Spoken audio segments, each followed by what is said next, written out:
오늘은 반가 아파트 공급으로 유명한 고덕 강일지구에 다녀왔습니다. 이 지역의 특징과 상가와 상업지역에 대해서 자세히 알아보겠습니다.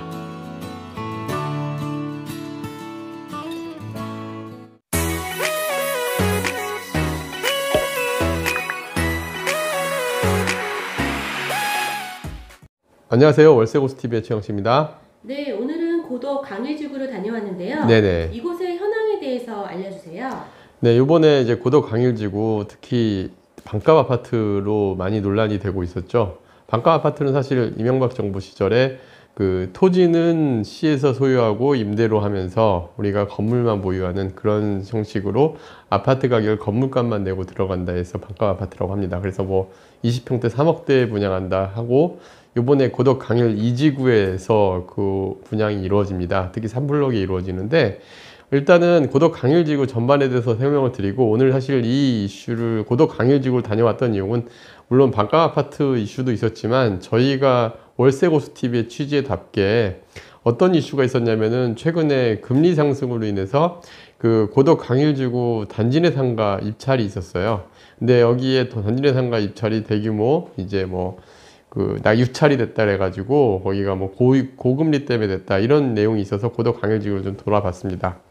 그럼 고덕 강일지구는 어떤 곳이냐면은 총 12,000세대 정도의 아파트가 들어가는 이제 주거와 그 다음에 1지구 같은 경우는 그 고덕 비즈밸리라고 그래서 아파트 1353세대 그 다음에 업무시설 그리고 기업체들이 입점해서 약 4만 명의 직장인까지 들어가는 지식산업센터라든가 뭐 상업시설들이 같이 들어가는 지역으로 고덕 강일 1지구가 형성이 되고 2지구는 고덕 강일 2지구 같은 경우는 강일 리버스트 단지라고 그래서 약 한 6,585세대로 요번에 그 반가 아파트가 들어간 곳이 바로 이 고덕 강일 2지구인데 지도로 설명을 드리면요. 고덕 강일 1지구가 있고요. 이 서울 그 외곽순환도로 따라서 이제 좌측으로 그 다음에 이제 우측으로 북측 한강변에 닿아 있는 게 고덕 강일 2지구입니다. 2지구 같은 경우는 사실 미사지구하고 좀 붙어 있는데 미사지구하고 붙어 있으면서 그 딱 도로 이 2차선 도로 하나를 두고 미사지구와 강일지구가 나눠집니다. 그리고 이 리버스트 여기 지금 빈 땅으로 보인 여기가 이제 1300세대 아파트가 들어오는데 여기에 500세대 정도 전세 이제 그 반가 아파트 입주 예정인 거고요. 그 다음에 또 이 하단부로 해서 고덕 강일 이제 3지구 3블럭이 이루어지는데 여기는 2502세대 플러스 12블럭 13블럭이 이제 아직 그 개발 예정지인데 여기까지 합하면 4500세대 정도 단지가 추산이 되고 여기에 신혼희망타운이나 토지 임대부 단지가 또 추가적으로 공급될 것으로 예상이 됩니다. 그래서 총 이렇게 12,000세대고요. 근데 가운데 지금 빈 땅 이렇게 있는 곳은 뭐냐면은 기존에 고덕 강일지구라 그래서 원래는 강일지구, 강일 1지구라 그래서 이제 여기 같은 경우는 2009년에 완공된 아파트 구도심 단지들입니다. 구도심이라고 하기는 좀 그렇고 신도심 단지인데 여기 같은 경우 이제 현재 우리가 강일지구가 상업지를 볼 때 이 지역을 좀 보면은 어떻게 발전이 될지 좀 알 수 있는 비교 포인트가 될 수 있을 것 같고요. 오늘 저희가 바로 고덕 강일 1지구를 제외하고 강일 2지구와 3지구 요번에 단지 내 상가 입찰했던 요 지역과 그 다음에 구 강일 1지구까지 돌아보고 오늘 그 단지 내 상가의 현황과 그 다음에 이 단지 내 상가가 어떤 식으로 우리가 봐야 될지 요거에 대해서 한번 알아보도록 하겠습니다. 네, 최근 기사에 고덕 강일지구 단지 내 상가 미분양이 많다는 것을 보았는데요. 네네. 그렇다면 이러한 이유는 무엇이고 단지 내 상가 투자 시 체크 포인트는 무엇이 있을까요? 네, 요번에 고덕 강일지구 4, 6, 7, 9, 11, 13, 14단지 이제 상가가 입찰했는데 아까 미분양이라는 표현을 하셨는데 원래 SH공사에서 아파트 단지를 공급을 하고 단지 내 상가를 이제 분양을 할 때는 상가를 일반적인 방식으로 분양을 하는 게 아니라 그 온비들을 통해서 공매 입찰 방식으로 진행을 합니다. 입찰 방식 최저 입찰가를 예정을 하고 이 최저 입찰가에서 높은 가격을 쓰는 사람이 상가를 낙찰을 받게 되는 방식으로 이루어지는데 통상 저희가 있는 마곡도 그렇고 SH공사에서 입찰을 하는 상가들이 분양가들이 굉장히 낮게 나오는 추세예요. 근데 되게 낮게 나왔었어요, 그동안은. 그래서 굉장히 실익도 많이 받고 저 역시도 마곡에서 그 입찰 참여해서 좀 수익도 많이 받던 상가가 단지 내 상가였습니다. 그런데 최근에는 단지 내 상가 그 입찰 예정가를 보면 사실상 그 근생시설 우리가 민간이 이제 공급하는 근생시설에 못지않은 분양가로 분양이 돼서 사실 이게 낙찰률이 좀 떨어지기도 하는데, 요번에 고덕 강일지구 전체 19개 상가가 다 입찰한다, 모두 다 입찰되는 사태가 벌어지다 보니까 이게 금리 때문에 그렇다라는 기사가 있었는데요.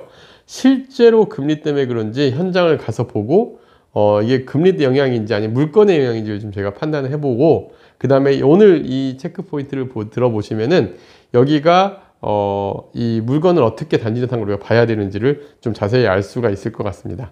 그래서 일단 제가 단지별로 입찰가 나온 내용을 이제 표로 보면 4단지, 6단지, 7, 9, 11, 13, 14단지가 있는데, 일단 뭐 하나씩, 일단 먼저 리버스 단지들, 그러니까 강일 2지구, 고덕 강일 2지구 단지들 상가를 먼저 보면요. 4단지 상가 같은 경우 이제 지도로 설명을 좀 드리면요. 4단지 같은 경우는 먼저 요 강빛초등학교 앞쪽으로 요렇게 요 부분이 이제 단지 내 상가 몇 개 되지도 않습니다. 한 6개 정도 호실이 있는데, 여기 같은 경우는 지금 이 2지구 같은 경우는 요 리버스 4단지 단지 상가 맞은편, 반대쪽 맞은편으로 해서 상업지구가 이렇게 형성이 돼 있어요.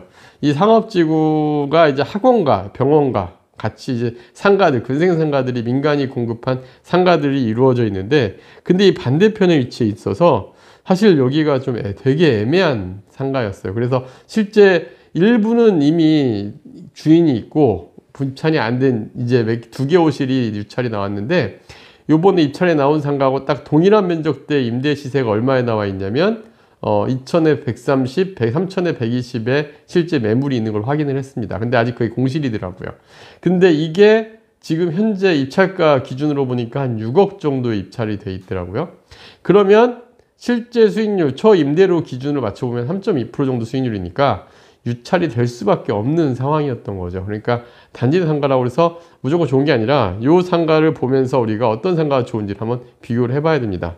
그리고 또 하나는 6, 7단지 상가도 현재 공매 입찰가 정도로 해서 나왔는데, 사실 4단지보다는 6, 7단지는 그래도 조금 입지가 나아요. 6, 7단지 같은 경우는 버스 정거장 바로 앞에 있고 상가 규모도 조금 더 커 보입니다. 특히 6단지의 2층 상가 같은 경우는 이번에 유찰된 게 좀 아쉽긴 한데 그래도 투자성은 나쁘지 않아 보였는데, 이 6, 7단지 상가 같은 경우는 수익률이 한 4% 정도 수익률이 예상됩니다. 근데 요즘에 시장에서 금리가 6%가 넘어가고 상가 대출 금리 최근에 저희 고객들 보니까 한 6.5에서 7% 사이로 지금 대출을 받고 있어요. 그런데 수익률 4%대 정도면은 아무리 1층 상가라고 하더라도 적정 가격은 아니라고 판단이 듭니다. 그러다 보니까 유찰이 됐던 거지, 뭐 여기가 금리가 물론 금리가 올라가서도 있지만 4% 수익률이면은 사실 현재 이 상가 요 물건 자체의 가격 자체가 좀 높게 나온 게 아닌가라는 생각이 듭니다.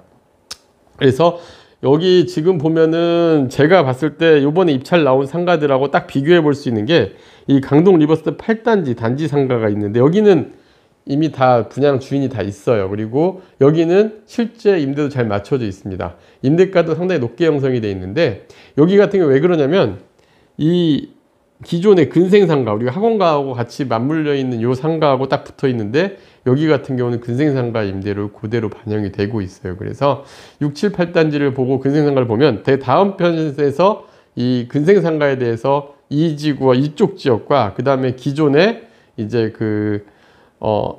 강일 리버파크 단지, 약간 강일 1지구 2009년에 완공한 거기에 구상업지역을 2군데를 분석을 할 건데, 여기하고 비교를 해볼 때 아파트 단지 상가들이 어디가 좋냐면, 제가 마곡에서도 그랬고 SH 공급한 아파트 단지 상가들을 봤을 때 중심 상업지, 근생 상업지하고 맞닿아 있는 곳들의 상가들이 상당히 임대시세 잘 나오는 걸 알 수가 있었습니다. 그래서 이 리버파크 단지, 저희가 리버파크 단지 상가도 저희가 매물을 봤었는데, 리버파크 단지 같은 경우도 가장 임대시세가 좋았던 거는 요 강일 아파트 중심 상업지구가 있는 3단지 단지 상가들이 가장 높은 가격이 형성이 되어 있는 걸 봤었어요. 임대료도요. 전용평당 한 20만원 정도에 거의 우리가 상업지 중에 B급 상업지, 학원가 상업지하고 마주할 정도로 괜찮은 가격으로 봤는데, 다른 단지들은 심지어 뭐 전용평당 한 10만원 내외 정도 수준으로 단지 임대료가 되게 낮고 매매가도 3억으로 나와 있는 가격도 봤는데 이렇게 단지의 편차가 큽니다. 편차 입지가 크니까 우리가 잘 봐야 될 것 같고요. 그래서 제가 이제 이 강일 리버파크 단지와 그 다음에 이 강일 13, 14단지 여기랑 다 비교를 해봐도 요걸 최종적으로 정리를 해보면은 제가 고덕 강일지구 그 강일 2지구와 그 다음에 리버파크 단지 상가를 봤을 때 체크포인트를 정리 좀 해봤습니다. 첫 번째, 고덕 강일지구 단지 내 상가는 배우 세대와 동선, 상가의 구성등을 잘 살펴봐야 되고요. 특히 인근 근생상업자 접근성이 되게 중요합니다. 그래서 요걸 접근성을 살펴보면서 입찰에 참여를 해야 되는데, 2지구 같은 경우는 2지구, 3지구 입차 상가는 이제 상대적으로 근생상업지보다는 가격이 낮아야 돼요.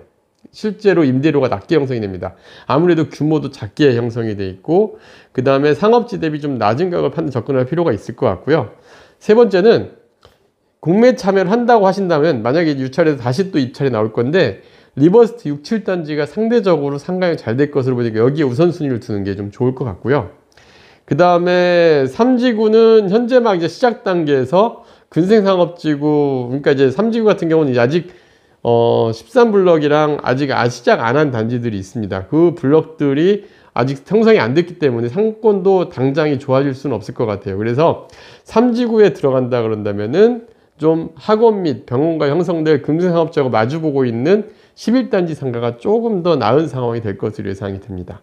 그리고 또 하나는 이 강일 리버스트하고 1지구와 3지구, 2지구와 3지구 상가들의 단점이 하나 있어요. 단지 상가는 1층으로만 형성이 되는데 여기에서 임대료를 보통 리딩하는 업종이 뭐냐면 중개사무소들이에요. 근데 여기 2지구, 3지구는 중개사무소들이 많이 잘 될 수가 없는 구조예요. 왜냐하면은 임대, 그 다음에 뭐 행복주택, 뭐 이런 식으로 아파트들이 형성이 되다 보니까 실제 매매할 수 있는 물량이 많지가 않다는 단점이 좀 있습니다. 그래서 요게 우리가 강일지구 단지 내 상가 체크 포인트니까 요 부분들 좀 정리해서 보면 될 것 같고요. 그래서 이런 내용들 우리가 보다 보면 강일지구 단지 내 상가를 보면 다른 지역의 단지 내 상가들도 어느 정도 특징이 좀 유사해요. 그래서 제가 첫 번째로 보는 게 단지 내 상가를 볼 때 그 상업지역과 같이 상권을 형성할 수 있는지를 꼭 보는데 이게 되게 중요한 포인트가 될 것 같습니다. 네, 다음 영상도 기대하겠습니다. 네, 감사합니다.